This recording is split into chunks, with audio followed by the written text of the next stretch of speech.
Hey guys, today we have this Tesla Model X. It actually was a brand new car that came straight to us.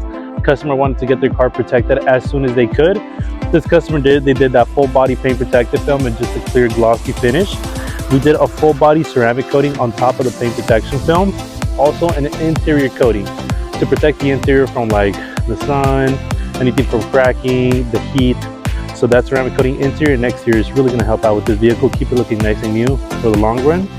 Customer also went ahead and did our full glass advanced nano ceramic on their Model X, full front windshield, roof, doors, and back, keeping the car a whole lot cooler as well. So this car interior is fully protected with our interior ceramic coating and advanced nano ceramic film, as well as some exterior, full body PPF and ceramic coating as well. Check out these next few clips on some of the process.